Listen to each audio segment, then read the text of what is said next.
আমার নাম শ্রীনিবাস, একটা কুরিয়ার কোম্পানিতে চাকরি করি। আমি একেবারে সেই ছোটবেলা থেকেই সত্যিকারের ধর্মকে খুঁজে বেড়াচ্ছি। আর আমি তারপর এক সময় কোরআনের কিছু কথা শুনলাম। আমি যখন দক্ষিণ ভারতে ছিলাম সেখানে অনেক জায়গায় গিয়েছি, আর এভাবে যাতায়াত করার সময় আমার সাথে অনেক মুসলমানের কথাবার্তা হয়েছে, তাদের সাথে কোরআন নিয়ে কথা বলেছি। আমি আল্লাহর কাছে প্রার্থনা করতাম। তারপর দেখা হলো জাহাঙ্গীর ভাই আর কায়েদা দিদির সাথে, তাদের কাছে কোরআন সম্পর্কে জানলাম। আর আমি কোরআনের কথাগুলো মন থেকে মানলাম।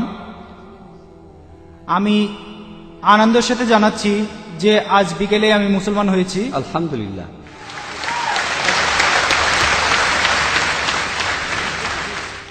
এই অনুষ্ঠানের আগে এই এক্সিবিশন হলে, আর আমি আসলে কয়েকটা প্রশ্ন করতে চাই ডাক্তার জাকির নায়েকের কাছে। অবশ্যই।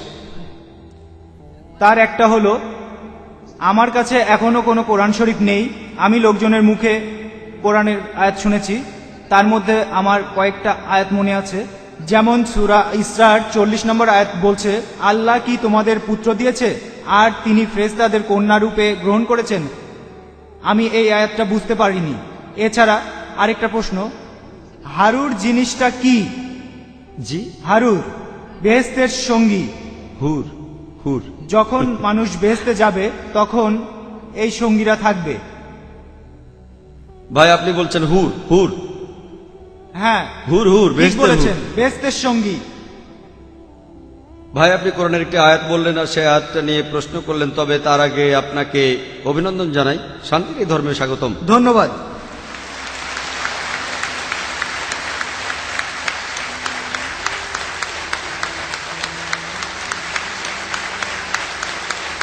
অনুরোধ করব অনুবাদ সহ পবিত্র কোরআনের একটি কপি নিয়ে আসতে।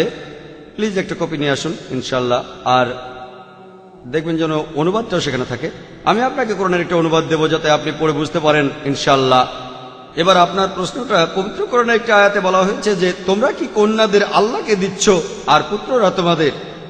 এই আয়াতে যেটা বলা হয়েছে, আর আমার লেকচারও বলেছি, আল্লাহ পবিত্র কোরআনের সূরা ইখলাসের 3 নম্বর আয়াতে বলছেন, লাম ইয়ালিদ ওয়া লাম ইউলাদ, তিনি জন্মাননি, জন্ম দেননি, মহান সৃষ্টিকর্তা, তার কোনো সন্তান নেই। এখানে তর্কের খাতিরে বলা হচ্ছে যে তোমরা আল্লাহকে সন্তান, আল্লাহকে শুধু সন্তানই দিচ্ছ না, তাকে কন্যা সন্তান দিচ্ছ, আর পুত্ররা তোমাদের। এটা একটা রূপক প্রশ্ন। আল্লাহকে কোনো সন্তান দেওয়াটাই ভুল। আর শুধু সন্তানই দিচ্ছ না, তাকে কন্যা সন্তান দিচ্ছ, আর পুত্ররা তোমাদের। এটার অর্থ তোমরা আল্লাহকে ছোট করছো, কারণ সে সময় মানুষের সমাজে পুত্র সন্তানকে অনেক সম্মান দেওয়া হতো। তাহলে আল্লাহকে ছোট করছে কেন? আল্লাহ পবিত্র কোরআনে বলছেন, সূরা মারিয়ামের 88 নম্বর আয়াতে আছে, ওয়াকালু তাকাযুর রহমান ওয়ালাদা, তারা বলে আল্লাহ সন্তান গ্রহণ করেছেন। লাকাদ জিতুম শাইআন ইদ্দা, তোমরা তো এক বিভৎস বিষয়ের অবতারণা করছো, তাকাদু সামাওয়াতু ইয়াতাফাত্তারনা মিনহু, যাতে আকাশমণ্ডলে বিদীর্ণ হয়ে যাবে, ফাতানশাকুল আরজু, পৃথিবী খণ্ড বিখণ্ড হবে, খায়রুল জিবালু হাদ্দা, আর পর্বতমালা চূর্ণ বিচূর্ণ হয়ে পতিত হবে। আল্লাহ বলছেন, যদি আকাশের কোনো অনুভূতি থাকতো আর তারা যদি শুনতে পেত যে আল্লাহর সন্তান আছে, তাহলে আকাশ ফেটে যেত, পাহাড় পর্বতের অনুভূতি থাকলে তারা চূর্ণ বিচূর্ণ হয়ে পতিত হতো, পৃথিবী খণ্ড বিখণ্ড হয়ে যেত। যদি বলা হয় আল্লাহর সন্তান আছে, সেটা সবচেয়ে বড় বিকৃতি। তাই আল্লাহ সুবহানাহু ওয়া তাআলা এইসব আয়াতগুলো বলেছেন রূপক হিসেবে। আল্লাহ আরো বলেছেন, তাদেরকে বলো যদি আল্লাহর সন্তান থাকতো তাহলে আমি প্রথম তাকে সিজদা করতাম। রূপক, এটা আসলে রূপক। আল্লাহর যদি সন্তান থাকতো তাহলে আমি তাকে প্রথম সিজদা করতাম, তার মানে আল্লাহর কোনো সন্তান নেই। এইরকম কিছু রূপক পবিত্র কোরআনে আছে যে তোমরা কন্যা সন্তানদের দিচ্ছ আল্লাহকে, আর পুত্র সন্তানরা তোমাদের।